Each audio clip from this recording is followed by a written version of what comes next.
What is up, everyone? Another video on the R34, and hopefully this is the last like major video you see of this car until it can actually drive under its own power. It's been a little bit of a drag. I've been dragging it on. My bad. Had a lot going on. This car has been, yeah, it's been all right. So, just when you think you're done, right? You still got to cram more things in the engine bay yours. Take how many parts you think a car needs and just triple it, and that's a project car for you. So today we have everything on this table going in the car today. So what we get to do is we get to finalize our power steering system, thanks to Chase Base, and we get to finalize our cooling system with these cool bits over here that I'm going to explain, which is a really cool upgrade. So let's get to it. So we got two major problems that we're going to solve hopefully at once, right? If you look right here on our heater hose lines, you see how crusty those things are?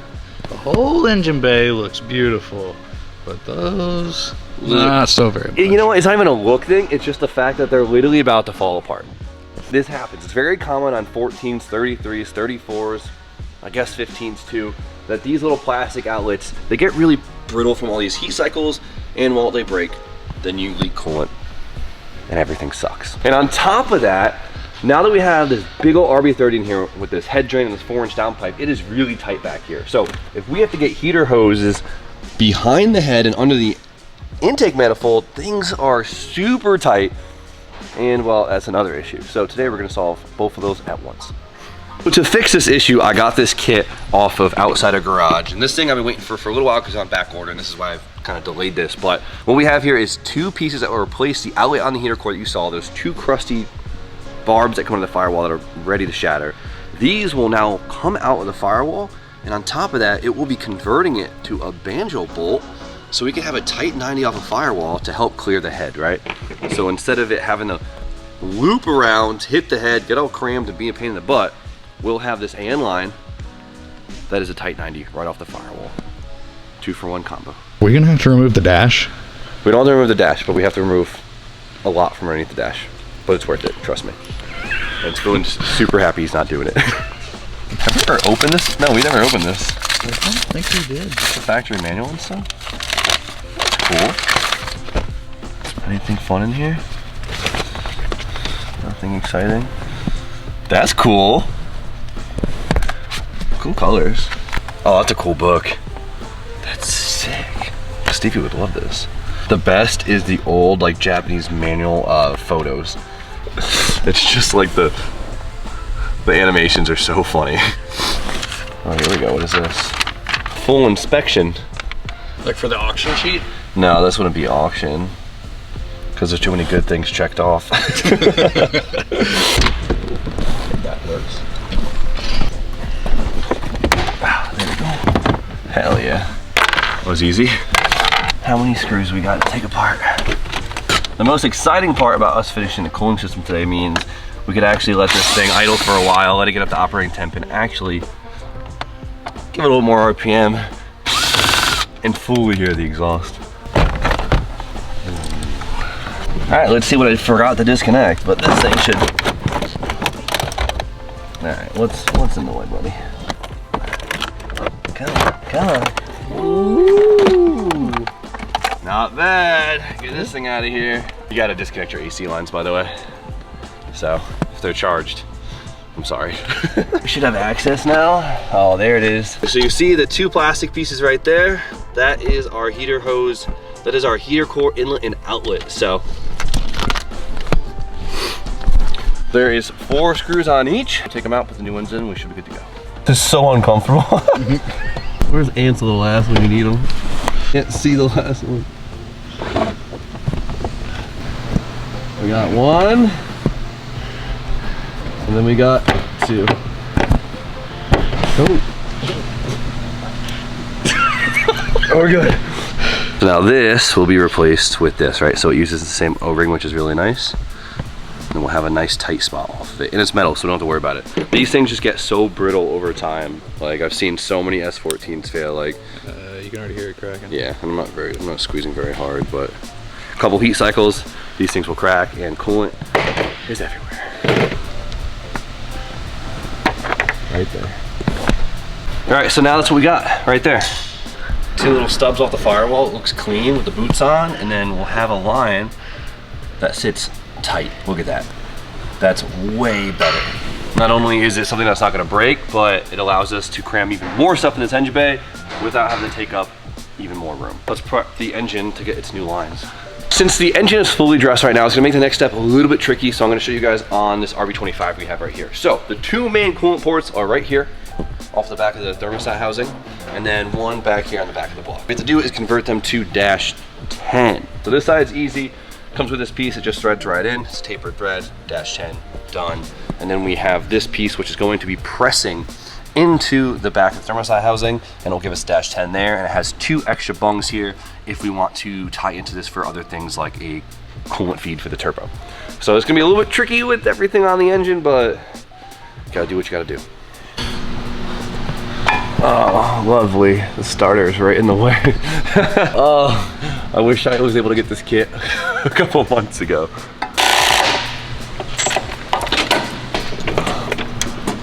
There we go. Put that to the side. This one kind of sucks. It's like super visible, but it sits at such a weird angle that you can't really get a wrench in there. Maybe like a crow's foot or something? I don't know. If your engine's out of the car and you anticipate doing this, do it now. What'd you say last week? He said, once you start on pro car stuff, not stopping.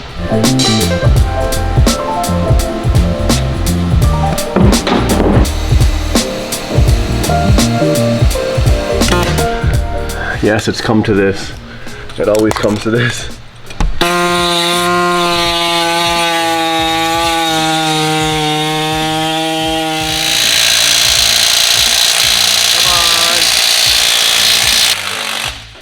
Oh, thank God. That was bad. That was in there, holy crap.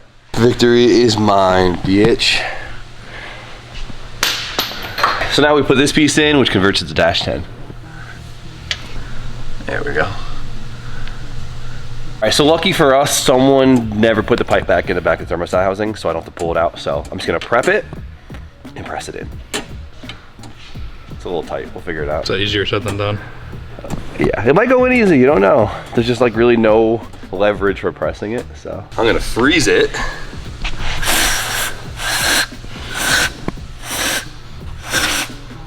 If RJ's asking where his keyboard duster is, don't tell him. I'm gonna freeze it just a little bit so it's easier to go in. Put Loctite on it to help seal it. And hopefully this thing will just go right in.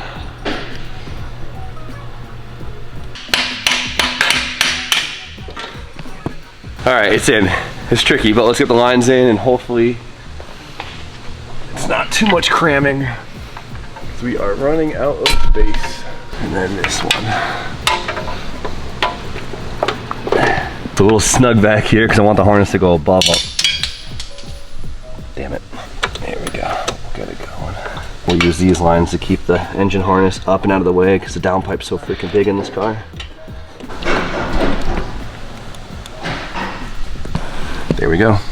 So we still got to figure out which way I want to run the harness. I kind of like it in between because it holds it in place, but we do need some heat management because that is very close to downpipe. But dude, there we go. Heater lines are now in, which is huge. I was very, very stressed about them because imagine if we didn't have this kit, how the heck am I getting tubes behind that thing without it being a complete nightmare of things just rubbing and stacked on top of each other. So outside of garage, well worth it if you got a 33, 34. It was a little bit of a pain in the ass to get in, but now that it's in, life will be way easier in the long run. And it looks pretty freaking cool too.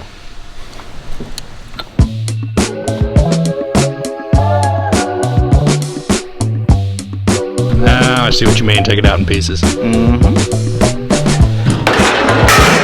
Called it. Oh, I called it.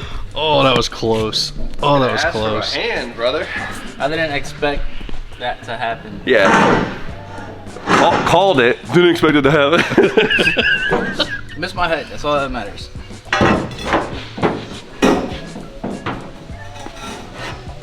What are you doing now, Spoon? I weld that together, and then I weld that together, and then I weld that together, and then I put it in the car. Weld it together. I see a theme here. Welding things together. What do you think, T-Bone? Good piece, huh? It is really like sleek. Right? You know what I mean? For like an aftermarket part, it's not big and bulky. You're right. It doesn't look super aftermarket-y. I'll take it. Cool. So we're E-fan away from having the whole coolant system done, if nothing leaks. I didn't forget any fittings. We'll find out. But for now, we're gonna move on to the last system, and that is our power steering system. So what we have here is a full Chase Bays power steering line and reservoir kit for the 34, right? It's awesome. We got a reservoir, and we have low pressure lines, high pressure lines, and we even have a power steering cooler, which is a really dope piece. All these cooling fins on here to help with our power steering steps. Definitely if we're gonna drive this thing spiritedly, or especially if we're going to drift it, which we're not. So I have to make the call if I actually wanna run that or not. It's just a street car. It's a cool piece, but we'll see where it goes first. Our first big hurdle with this thing is this is actually meant for a factory location, which means the turbo now is in the way, right? It usually goes like right here. So we're gonna remove the turbo and we're gonna move the what we're gonna do is we're gonna make a new bracket to mount it probably somewhere over here. It's a good looking piece. I'm pretty happy about it. And they do sell this kit without the power steering reservoir. So if you don't want this, you can get it without. Just figure out what about this thing. Yeah. Maybe a pilot hole? No, or you just... we're gonna get after it. Oh.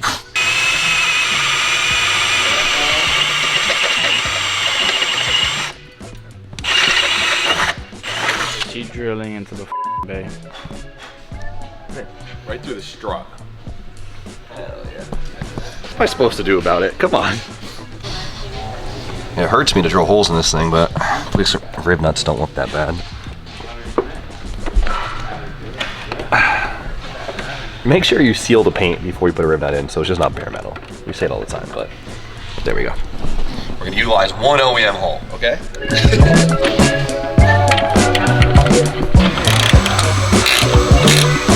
So we have it mounted, and I would say a factory orientation. I like it. I think it looks good. Keep the busyness over here. Now, the power steering system is pretty easy to plumb up, right? So we have low pressure lines off of the res, right? So we'll have a low pressure feed to the pump, which will go right here on the bigger end, and then we'll have a low pressure return from the rack to the reservoir, and then we just have one high pressure line that goes from the pump to the rack, right? So there's 3 lines. It's not too bad. So let's get the lines on the rack first and work our way forward. We have 2 fittings on the rack, right? So there's a low pressure return and a high pressure feed, right? It needs a hydraulic pressure to give us the power steering. So the fittings are specific to the rack, so we have to make sure we have the right ones.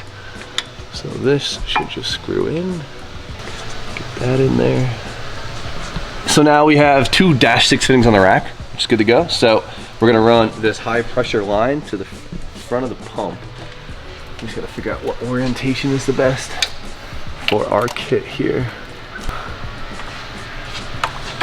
All right, so for the low pressure side, off the rack, back to the reservoir, right? So the fluid goes high pressure through the rack, gives you that power steering, and it goes back low pressure to the res. That's where we would run the cooler, right? So this would run in line from the rack to the res, and this little heat exchanger would help cool down your power steering fluid. But unfortunately for this car, I don't really want to run this. I don't think it would give us a huge benefit, and we're kind of already have so much stuff crammed in this engine bay. I'm just gonna run a straight -6 line, which is fine. So you gotta make sure when you pick lines for this, you're using power steering fluid, which will eat away at lines that aren't rated for it. So you have to be careful. Anything that's rated for fuel is usually rated enough to run power steering fluid. If you get like a coolant hose, it'll slowly eat it over time and you'll have a bad time. Be careful with that. We are gonna run this line because it's a standard -6 fitting from the rack to the res. I'm gonna run these 2 lines together so the lengths are nice and clean together. And then we're gonna mount it to the subframe right here, like this. It's really convenient because obviously you wanna be above the subframe so the car bottoms out, you don't hit the line. And we have these little screw holes right here that we could use to mount the line. So we have our higher pressure from the rack on the pump, just like that. Nice and easy. I just gotta make the -6 for the res.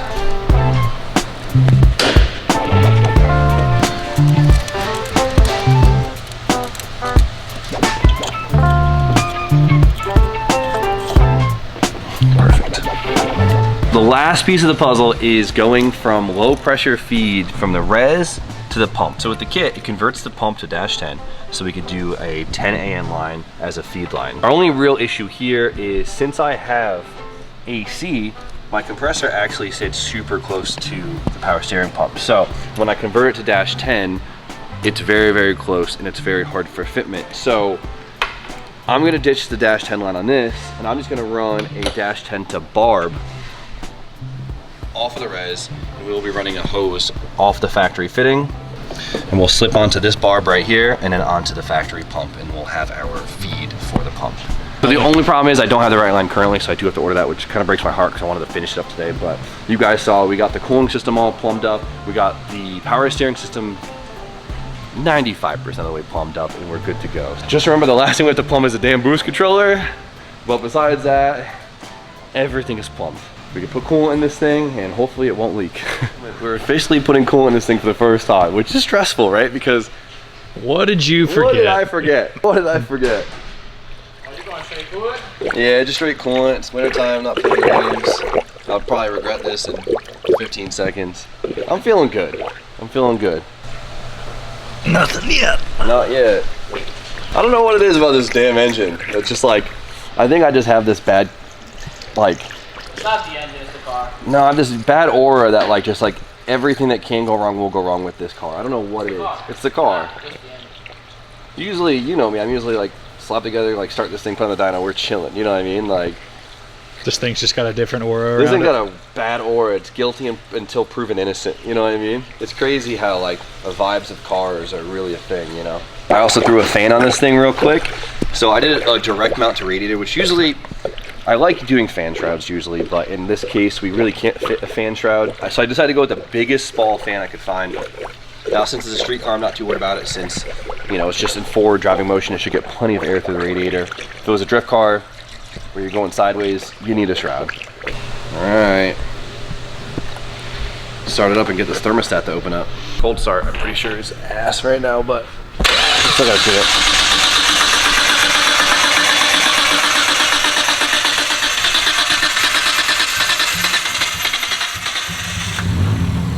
I'll fix that, don't you worry. We're not in the clear yet.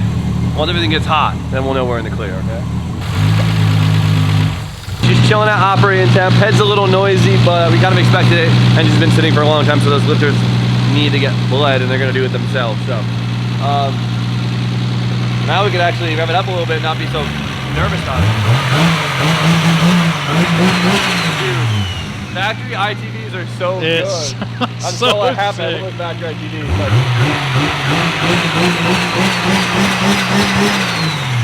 What do you think? Be nice and quiet, huh? But it's like perfect. It's actually like, it's really good. I don't want to gas you up too much, but like the 4-inch, bro, the 4-inch and maybe that manifold, it sounds like so high end, but throaty. Got that like.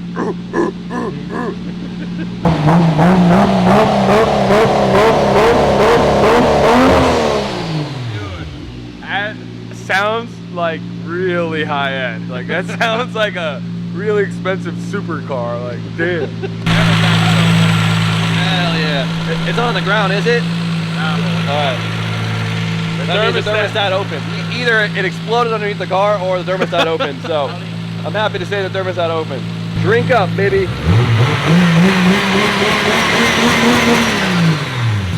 That's good noises. Feel the ITVs, they're so good.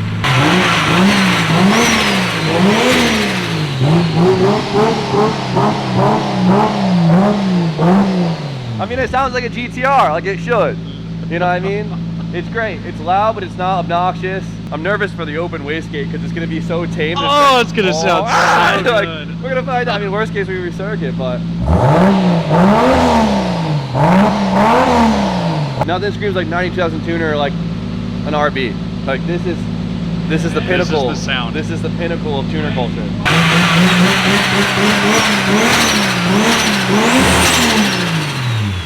Sounds good and it feels good. Holy shit. Not bad.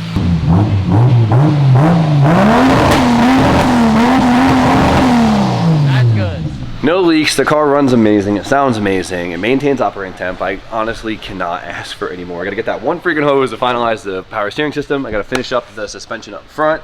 I actually have to wire a damn fan controller and get the steering column back, get the shifter. And there's like a bunch of small stuff we need to do, but next time you see this car in video, we will be going for our first test drive, finally. Like, finally.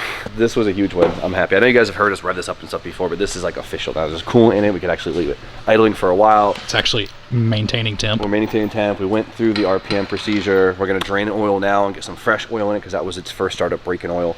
Go through another braking process and then get the thing on the dyno hopefully shortly. Got to plumb with the boost controller. It never ends. But besides that, Steve, you got anything else to say? I heard it through the other side of the wall. Sounds good. I still haven't heard it in person. You said you heard it for the last Through the other side of the room though, it's not the same. Well, why didn't you come out here? I was doing stuff. Jeez. Trying to build this empire.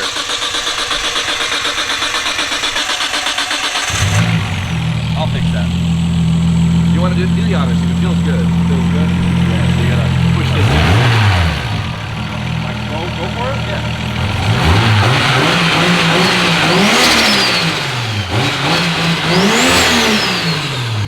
It's good for the soul, right? It's so different than all the other engines we have. RBs, man, they can do one thing good, and that's make noise, so that's iconic right there. That's what Steve wanted to say. I wanted to hear the RB.